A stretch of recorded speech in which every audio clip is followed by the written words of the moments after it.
CH1 hotel room एक 7 star hotel के आलीशान रूम के अंदर एक कोने से किसी के रोने की आवाज़ आ रही है। वहाँ पर एक लड़की अपने पैरों के बीच में अपना चेहरा छुपा के बैठी है और काफ़ी देर से रो रही है। कुछ देर बाद जब वह चुप हुई तो उसने अपना चेहरा ऊपर किया, फिर कमरे में चारों तरफ अपनी नज़रें घुमाने लगी और किसी सोच में खो गई। थोड़ी देर बाद वो लड़की खड़ी हुई और बालकनी की तरफ चली गई। जैसे ही उसने बालकनी में कदम रखा, सूरज की रोशनी उसके चेहरे पर पड़ने लगी। उसका चेहरा काफ़ी खूबसूरत और प्यारा लग रहा है। छोटी पतली नाक, गुलाबी होंठ, बड़ी बड़ी आँखें। ज़्यादा रोने के कारण उसकी आँखें सूज गई है और लाल दिख रही है। सबसे ज़्यादा खूबसूरत उसके लंबे बाल हैं जो डार्क ब्राउन कलर के हैं और सूरज की तेज रोशनी में चमक रहे हैं। उसने एक वाइट शर्ट पहनी है। वह काफ़ी देर से चुपचाप खड़ी है और कुछ सोच रही है। अचानक वह बालकनी की डोली के ऊपर जाकर खड़ी हो गई और कूदने के लिए अपना पैर आगे बढ़ाने लगी। उसी वक्त किसी के सख्त हाथों ने उसकी कमर को पीछे से पकड़ लिया और दूसरी तरफ बालकनी में धक्का दे दिया। जमीन पर गिरते ही वह लड़की बेहोश हो गई। फिर वह उस लड़की को गोद में उठाकर कमरे में ले गया और उसे बेड पर पटक दिया। फिर वह सोफे पर जाकर आराम से बैठ गया। उसने जेब से सिगरेट का पैकेट और लाइटर निकाला। सिगरेट काफ़ी महंगे ब्रांड की लग रही है, लाइटर भी काफ़ी एक्सपेंसिव है। उसने सिगरेट जलाई और स्मोक करने लगा। कुछ वक्त में उसने सिगरेट खत्म कर दी और दूसरी सिगरेट जलाने लगा। उसी वक्त दरवाज़ा खटखटाने की आवाज़ आई। दरवाज़ा खुलते ही ब्लैक सूट में एक 6 फीट लंबा आदमी अंदर आया। उसके हाथों में कुछ डॉक्यूमेंट्स है। दिखने में वह बॉडीगार्ड लग रहा है। बॉडीगार्ड ने उन डॉक्यूमेंट्स को आगे करते हुए कहा, गुड मॉर्निंग सर, आपने जो डॉक्यूमेंट कलेक्ट करने को कहा था वह मैं लेकर आ गया हूँ। 1 घंटे से दूसरे कमरे में सब आपका इंतजार कर रहे हैं। डॉक्यूमेंट को अच्छे से देख लेने के बाद वह दूसरा आदमी सोफे से खड़ा हुआ, फिर अपनी उंगली बेड की तरफ घुमाई और बोला, इस लड़की पर नज़र रखना। फिर वह रूम से बाहर निकल गया। पीछे पीछे बॉडीगार्ड भी बाहर आ गया। रूम को लॉक कर दिया। कुछ घंटे बाद उस लड़की को होश आया। वह धीरे से बेड से नीचे उतरी, फिर कमरे में चारों तरफ नज़रें घुमाने लगी। वहाँ उसके अलावा कोई नहीं था। वह कमरे से निकलने की कोशिशें करने लगी पर कमरा बाहर से लॉक था और बालकनी का दरवाज़ा भी लॉक था। शाम 7 बजे कमरे का दरवाज़ा खुला और 2 सर्वेंट अंदर आए। एक के हाथों में डिनर है तो दूसरे सर्वेंट के हाथ में एक बड़ा सा बैग है। उसने बैग को उस लड़की के सामने रखा और कहा, मैम इसमें आपके लिए कपड़े हैं, आपको और भी कुछ चाहिए तो मुझे बता दीजिए, हम वह अरेंज कर देंगे। काफ़ी देर तक वह सर्वेंट उस लड़की के सामने खड़ा रहा पर उस लड़की ने कुछ नहीं कहा और चुपचाप बेड पर बैठी रही। इतनी देर में दूसरे सर्वेंट ने भी खाना डाइनिंग टेबल पर सजा दिया था। फिर वह दोनों उस लड़की को गुड नाइट विश करके कमरे से बाहर चले गए और दरवाज़ा लॉक कर दिया। कुछ देर बाद वह लड़की बेड से उतरी और डाइनिंग टेबल की तरफ चली गई। उसने पिछली रात से कुछ नहीं खाया था। जैसे ही वह डाइनिंग टेबल के पास पहुंची तो उसने नोटिस किया टेबल पर जितना भी खाना है वह सारा नॉनवेज है। वह लड़की वेजिटेरियन है।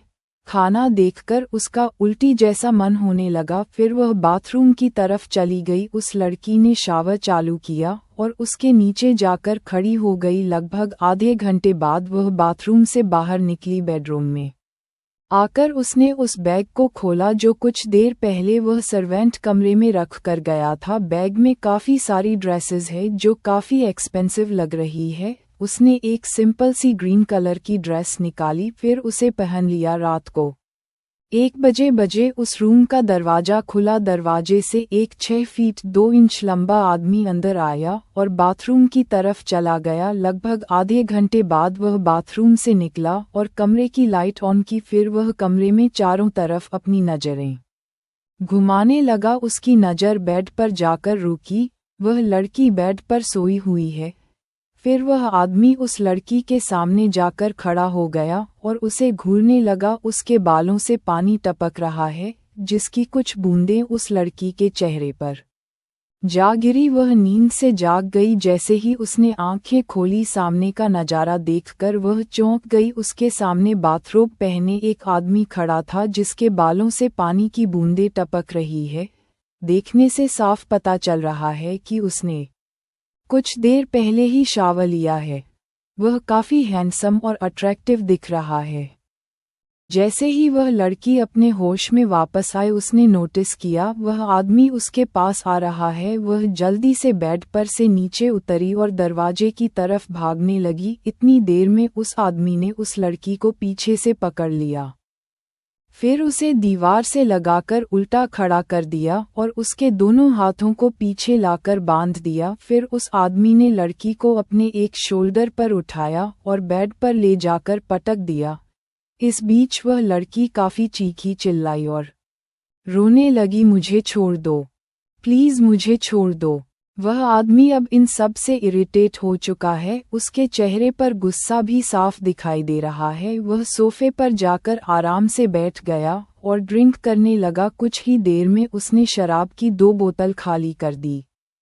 दूसरी तरफ वह लड़की भी अब थक गई है। ज्यादा चीखने चिल्लाने से उसका गला सूख चुका है। अब उसकी जबान से एक शब्द भी नहीं निकल पा रहा है। उस लड़की को चुपचाप देखकर वह आदमी सोफे पर से उठा और उस लड़की के सामने जाकर खड़ा हो गया। अब वह आदमी बोला, नाम क्या है तुम्हारा?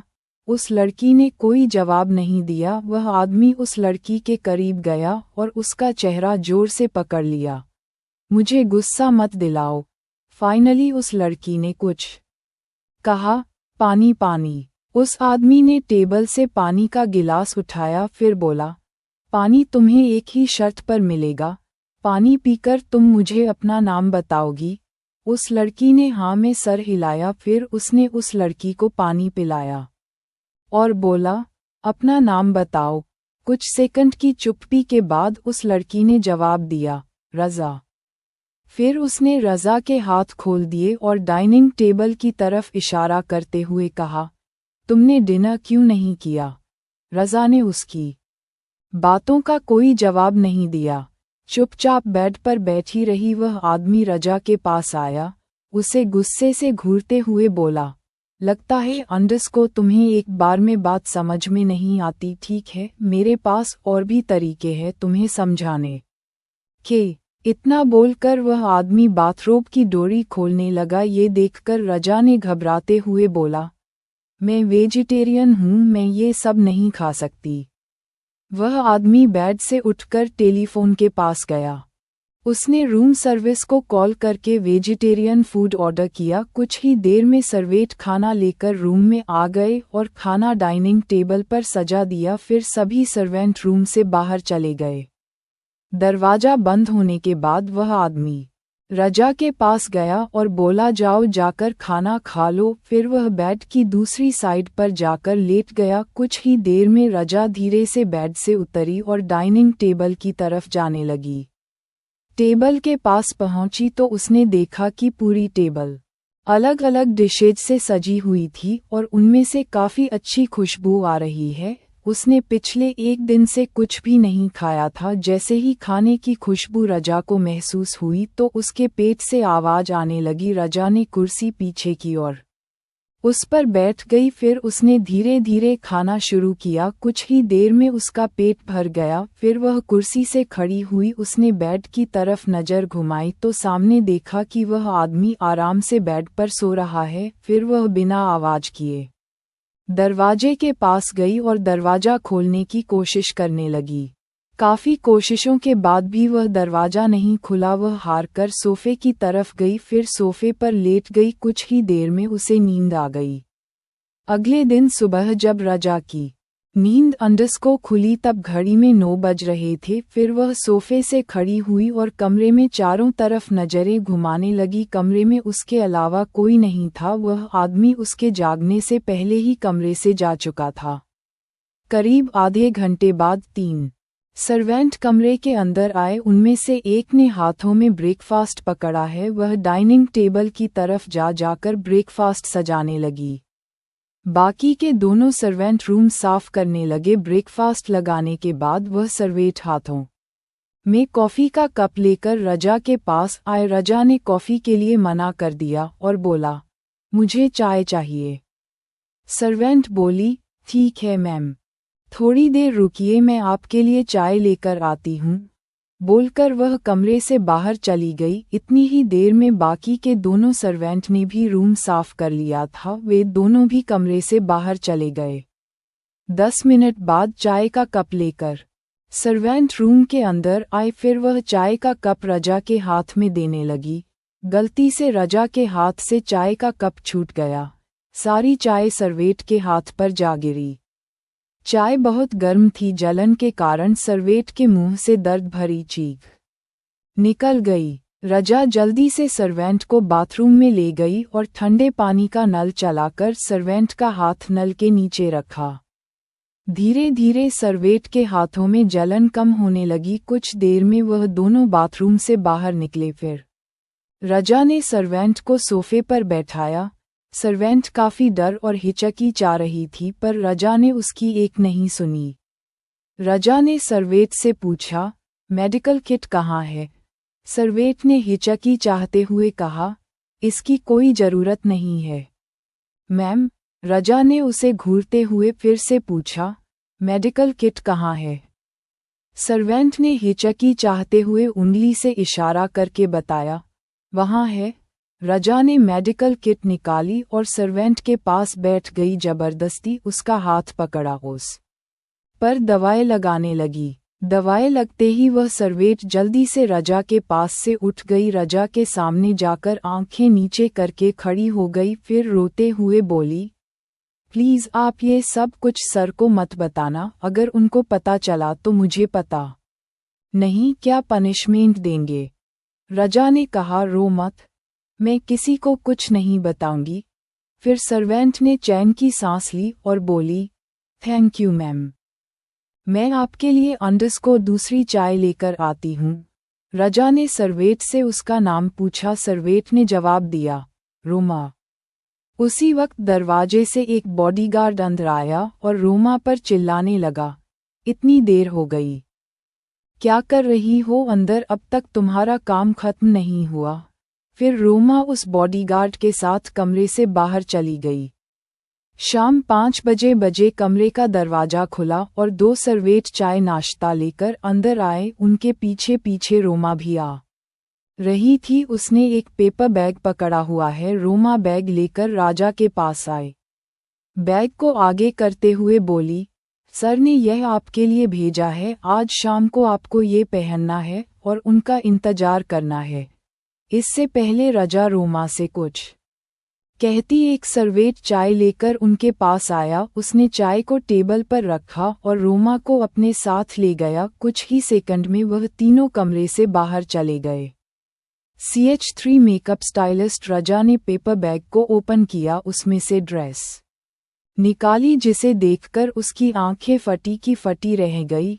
ब्लैक कलर की शॉर्ट नाइटी जो सेक्सी और काफी रिवीलिंग है। काफी देर तक रजा ड्रेस को हाथों में पकड़कर उसे देखती रही। उसे बहुत गुस्सा आ रहा था। अचानक उसने उस ड्रेस को जमीन पर फेंक दिया। फिर सोफे पर जाकर बैठ गई और आंखें बंद करके अपने आप को शांत करने की कोशिश करने लगी। आधे घंटे बाद बेडरूम का दरवाजा फिर खुला। उसमें से 2 लेडीज अंदर आई। उनमें से एक लेडीज बोली, मैम, हम स्टाइलिस्ट हैं, हमें आपको तैयार करने के लिए भेजा है। आप जल्दी से ड्रेस पहन कर आ जाए, फिर आपका मेकअप स्टार्ट करते हैं, फिर हेयर स्टाइल भी करनी है। इतना कहकर दोनों स्टाइलिस्ट अपने साथ लाया हुआ सामान ड्रेसिंग टेबल पर जमाने लगी। रजा ने उनकी बातों का कोई रिस्पांस नहीं दिया। वह चुपचाप आंखें बंद करके सोफे पर बैठी रही। काफी देर बीत गए पर रजा ड्रेस चेंज करने नहीं गई। वह चुपचाप सोफे पर बैठे हुए उस ड्रेस को घूर रही है और कुछ सोच रही है। ड्रेस अभी भी जमीन पर ही पड़ी है। इतनी देर में दोनों स्टाइलिस्ट में से एक जाकर उस ड्रेस को जमीन से उठाकर रजा के पास जाती है, घबराते हुए बोलती है, मैम प्लीज़ जल्दी कीजिए, अगर आप टाइम पर रेडी नहीं हुई तो हमें पनिशमेंट मिलेगी। रजा सोफे से उठी और उसने उस स्टाइलिस्ट के हाथों से ड्रेस ली, फिर वह बाथरूम की तरफ चली गई। उसने शावर लेकर उस ड्रेस को पहन लिया। इतनी देर में बाथरूम में दरवाज़ा खटखटाने की आवाज़ आई। कुछ सेकंड बाद रजा बाथरूम से निकली। रजा के बाहर आते ही दोनों स्टाइलिस्ट उसे बिना पलकें झपकाए देखने लगी। रजा बहुत हॉट और सेक्सी दिख रही है। ड्रेस काफ़ी रिवीलिंग थी, जिससे रजा का बॉडी शेप उभर के नजर आ रहा है, पर सबसे ज़्यादा खूबसूरत उसकी लंबी टांगें लग रही है। दोनों स्टाइलिस्ट रजा की खूबसूरती देखकर किसी सोच में खो सी गई। जल्दी से वह दोनों वापस अपने होश में आए और रजा को ड्रेसिंग टेबल के सामने कुर्सी पर बैठा दिया। फिर उनमें से एक ड्रायर लेकर राजा के बाल सुखाने लगी, दूसरी मेकअप का सामान से फाउंडेशन निकालकर चेक करने लगी कि रजा के ऊपर कौन सा शेड लगाना चाहिए। कुछ ही देर में उसे परफेक्ट फाउंडेशन शेड मिल गया। स्टाइलिस्ट ने राजा के चेहरे पर फाउंडेशन लगाना शुरू किया। फाउंडेशन लगाते वक्त उस स्टाइलिस्ट का हाथ गलती से टेबल से टकरा गया। फाउंडेशन की बोतल उसके हाथों से छूट गई, टेबल पर पड़ा दूसरा मेकअप का सामान नीचे जमीन पर गिरकर टूट गया। ये देखकर दूसरी स्टाइलिस्ट उस पर चिल्लाती है, यह क्या किया तुमने? मेकअप का सारा सामान गिरा दिया, अब मैम को कैसे तैयार करेंगे? ज़्यादा टाइम भी नहीं है हमारे पास, वह स्टाइलिस्ट घबराते हुए बोलती है।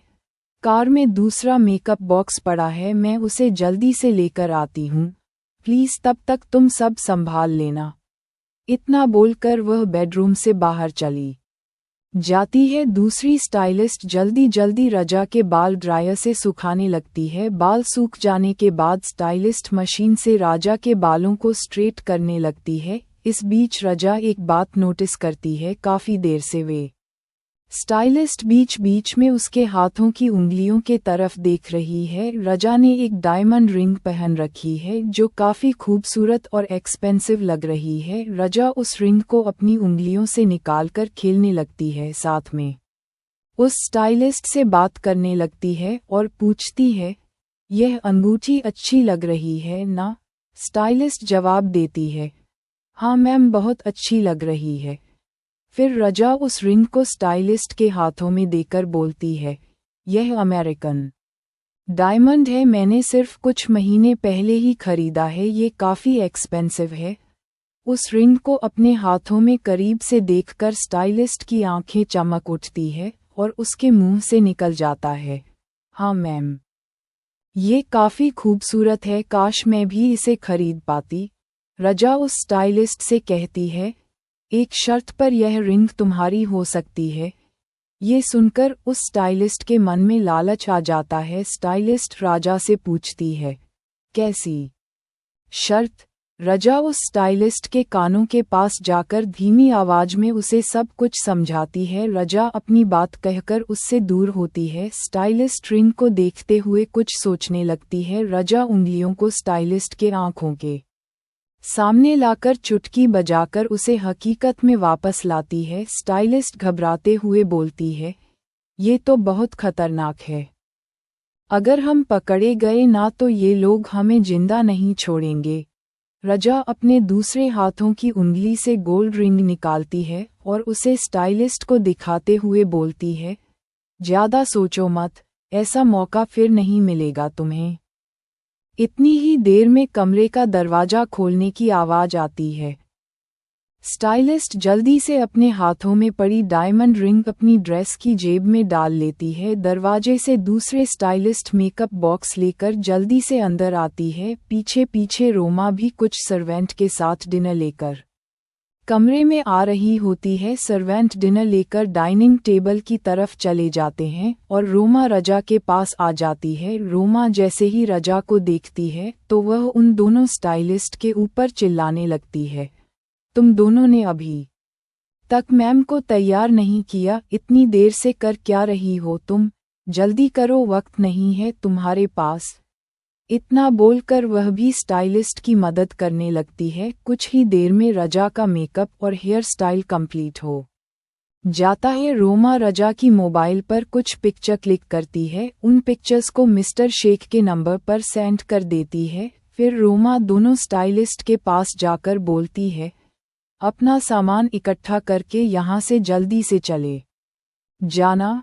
फिर वह रजा की तरफ मुस्कुराकर देखती है और बोलती है, मैम आप भी जल्दी से डिनर कर लीजिए, आधे घंटे में सर यहाँ आ जाएंगे। इतना बोलकर रोमा सभी सर्वेंट को लेकर कमरे से बाहर चली जाती है। CH5 पनिशमेंट रजा दीवार से जाकर टकराई। वे आदमी रजा के करीब जाकर उसका हाथ पकड़कर अपनी तरफ खींचता है। फिर रजा का चेहरा जोर से पकड़कर अपने चेहरे के सामने लाया। उस आदमी के आंखों में गुस्सा साफ नजर आ रहा था, जिसे देखकर रजा को डर लगने लगा। कुछ ही सेकंड में उस आदमी ने रजा का गला पकड़ लिया और गुस्से से बोला, तुम्हारी हिम्मत कैसे हुई यहाँ से भागने की, अब सजा भुगतो। वह आदमी जबरदस्ती रजा को बेडरूम में ले गया और उसे बेड पर पटक दिया। उसने रजा के हाथों को बेड के दोनों कोनों से बांध दिए। उसने खुद के कपड़े उतारे और बेड के ऊपर आ गया। इस बीच रजा बहुत चीख और चिल्ला रही थी, छोड़ दो, जाने दो मुझे। पर इन सब का उस आदमी पर कोई असर नहीं हो रहा था। वह एक एक करके रजा के कपड़े उतारने लगा। कुछ ही देर में रजा की सिसकने और कहराने की आवाज़ कमरे में गूंजने लगी। लगभग 4 घंटे बाद उस आदमी ने रजा को छोड़ा और उसकी आंखों में देखकर सख्त आवाज में बोला, ये पहली गलती थी, इसलिए तुम्हें कम सजा मिली है। अगर तुमने फिर भागने की कोशिश की तो मैं तुम्हारे पैर तोड़ दूंगा। इतना बोलकर वह बेड से उतर जाता है और अपने कपड़े लेकर बाथरूम के अंदर चला जाता है। रजा का बेजान शरीर बेड पर पड़ा है, उसके आंखों के कोनों से आंसू बह रहे हैं। कपड़े पहनकर वह आदमी बेड के पास आता है और रजा का चेहरा पकड़कर अपनी तरफ घुमाता है और रजा के कान के पास जाकर बोलता है, मैंने तुम्हें खरीदा है रियाज शेख ने। आज के बाद इस नाम और शक्ल दोनों को अच्छे से याद रखना। इतना बोलकर रियाज बेडरूम से बाहर चला जाता है और जोर से दरवाज़ा बंद कर देता है। दरवाज़ा बंद होते ही रजा जोर जोर से रोने लगती है। सुबह 9 बजे रोमा कुछ सर्वेंट के साथ रूम के अंदर आती है। सर्वेंट ब्रेकफास्ट लेकर डाइनिंग टेबल के पास चले जाते हैं और रोमा चाय की ट्रे लेकर बेडरूम के अंदर जाती है। बेड पर रजा चुपचाप लेटी है, उसने एक सफ़ेद चादर ओढ़ रखी है। बेड के आसपास जमीन पर रजा के कपड़े बिखरे पड़े हैं। बेडरूम का हाल देखकर रोमा समझ जाती है कि कल रात रजा के साथ क्या हुआ होगा। रोमा जल्दी से रजा के पास जाती है और उसे बेड पर बैठा देती है। रजा की आंखें एकदम लाल दिख रही है। रोमा रजा के लिए पानी का गिलास लेकर आती है। रोमा को रजा की ऐसी हालत देखकर बहुत दुख हो रहा है, पर वह कर भी क्या सकती है। वह सिर्फ एक नौकर है जिसे रजा पर नज़र रखने के लिए रखा गया है। रजा चादर को लपेट कर बेड से उतरती है, बाथरूम के अंदर चली जाती है। रजा शावर ऑन करती है, फिर उसके नीचे जाकर खड़ी हो जाती है और जोर जोर से रोने लगती है। रजा के बाथरूम में जाने के बाद रोमा कमरे में बिखरा हुआ सामान समेटने लगती है। बेडशीट पर खून के धब्बे देखकर रोमा जल्दी से नई बेडशीट लेकर आती है और चेंज कर देती है। कुछ ही देर में रोमा बेडरूम की सफाई करके वहां से चली जाती है। करीब आधे घंटे बाद रजा बाथरूम से बाहर निकलती है और सोफे पर जाकर बैठ जाती है। थोड़ी देर बाद रोमा हर्बल टी और कुछ मेडिसिन लेकर अंदर आती है। सोफे के पास जाकर रजा के हाथों में हर्बल टी पकड़ आती है और बोलती है, मैम इसे पी लीजिए, इससे आपको अच्छा महसूस होगा।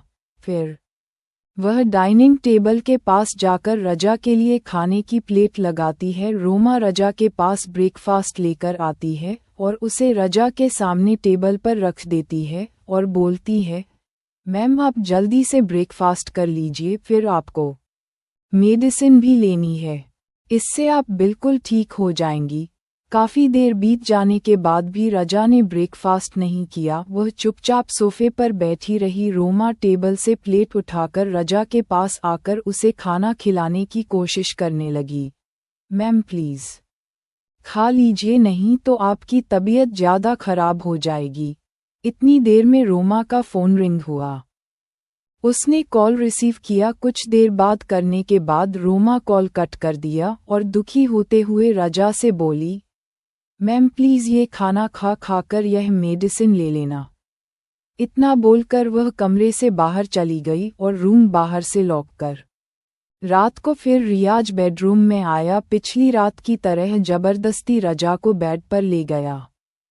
रियाज कपड़े उतारकर रजा के ऊपर आ गया। कुछ ही सेकंड में रियाज ने रजा के कपड़े उतारकर जमीन पर फेंक दिए। रजा ने खुद को छुड़ाने की खूब कोशिशें की, हाथ पैर मारे, पर उसका रियाज के भारी शरीर पर कोई असर नहीं हुआ। थोड़ी देर में बेड जोर जोर से हिलने लगा और कमरे में रजा की दर्द भरी सिसकने और कहराने की आवाज़ गूंजने लगी। कई घंटों तक रियाज रजा के शरीर के साथ वह सब कुछ करता रहा जो उसके मन में आया। फिर वह कपड़े पहनकर बेडरूम से बाहर चला गया और कमरा लॉक कर दिया। दूसरी तरफ रजा का बेजान शरीर बेड पर पड़ा है। उसके शरीर पर एक भी कपड़ा नहीं है। दर्द के कारण उसका शरीर 1 इंच भी नहीं हिल पा रहा। 10 दिन बीत गए। हर रात रियाज बेडरूम में आता और रजा के साथ जबरदस्ती शारीरिक संबंध बनाता। शाम को 6 बजे रोमा 2 सर्वेंट के साथ बेडरूम के अंदर आई। एक सर्वेंट के हाथ में सिल्वर कलर का गाउन पकड़ा है और दूसरे सर्वेंट ने हिल्स और कुछ ज्वेलरी पकड़ी है। रोमा रजा के पास आकर बोलती है, ये सब सर ने भिजवाया है, आप तैयार हो जाइए। 8 बजे क्लब जाना है। CH6 क्लब के अंदर रोमा गाउन को रजा के हाथ में पकड़ आती है। रजा गाउन लेकर बाथरूम के अंदर चली जाती है और 10 मिनट बाद बाहर निकलकर ड्रेसिंग टेबल के सामने जाकर चेयर पर बैठ जाती है।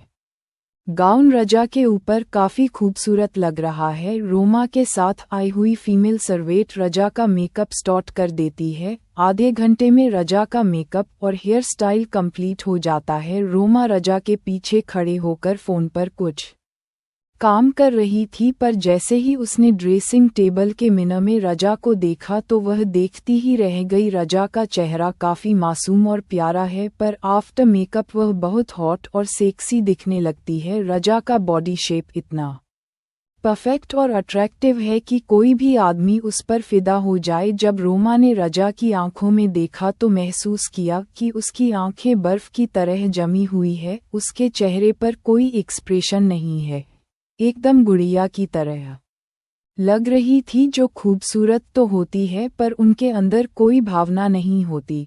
शाम के 8 बजे एक ब्लैक कलर की लंबी कार होटल के बाहर आकर रुकी और कार के ड्राइवर ने रोमा को कॉल किया। बेडरूम के अंदर रोमा ने कॉल रिसीव किया। 5 सेकंड बात करने के बाद रोमा ने कॉल काट दिया और रजा को लेकर रूम से बाहर निकल गई। होटल से बाहर आकर रोमा ने रजा को उस ब्लैक कार में बैठाया और दरवाज़ा बंद कर दिया। रजा 10 दिनों बाद उस रूम से बाहर निकली है, पर उसके चेहरे पर कोई एक्सप्रेशन नहीं है, ना खुशी के और ना ही दुख के।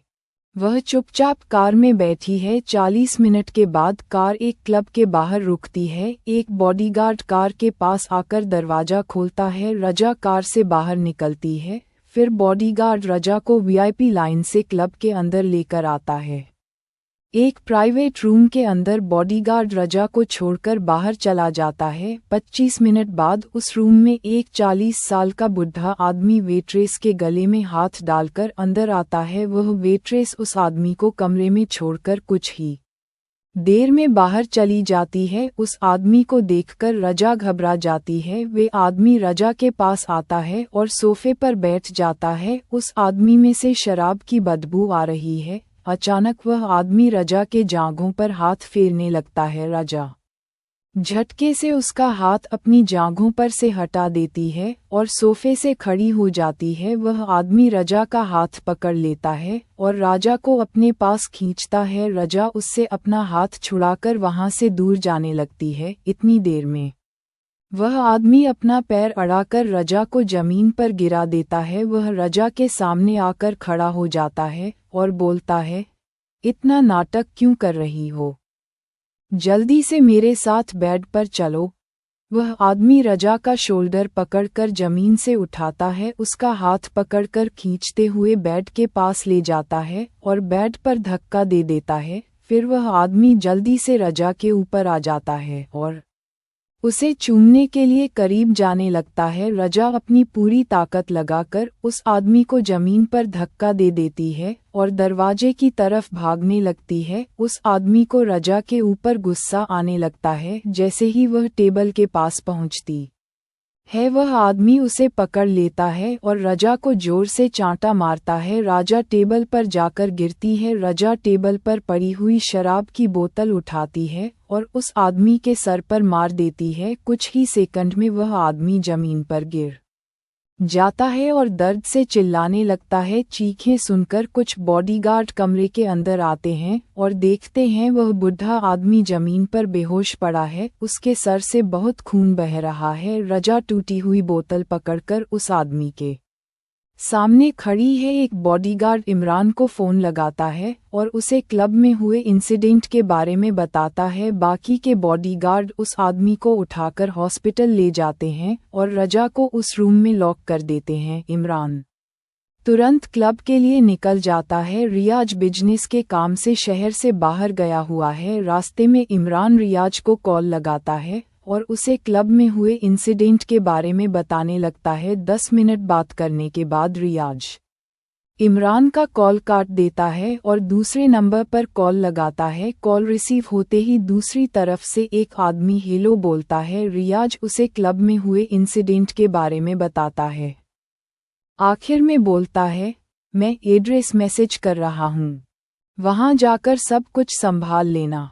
दूसरी तरफ से ओके का जवाब सुनकर रियाज कॉल कट कर देता है। 1 घंटे बाद एक वाइट कलर की स्पोर्ट कार क्लब के पार्किंग एरिया में आकर रुकी। दरवाजा खुला और उसमें से एक आदमी बाहर निकला। दिखने में वह काफ़ी हैंडसम और टोल है। उसने वाइट कलर का कैजुअल ट्राउजर्स और ब्लू कलर की शर्ट पहनी है। वह आदमी जल्दी से क्लब के अंदर जाता है। कमरे के बाहर दरवाजे पर क्लब का मैनेजर और 2 बॉडीगार्ड खड़े है। मैनेजर काफ़ी टेंशन में वहाँ चुपचाप खड़ा है। इतनी ही देर में मैनेजर के पास स्टाफ का कॉल आता है। कॉल रिसीव होते ही दूसरी तरफ से एक आदमी बोलता है, अयान सर आ गए। फिर मैनेजर बोलता है, उन्हें जल्दी से यहाँ ले आओ।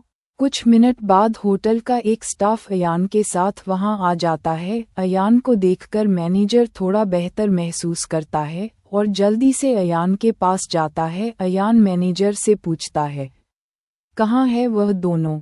मैनेजर जवाब देता है, मिस्टर डेविड को हॉस्पिटल भेज दिया है। फिर अयान बोलता है, और वो लड़की? मैनेजर रूम की तरफ इशारा करते हुए जवाब देता है, अंदर है।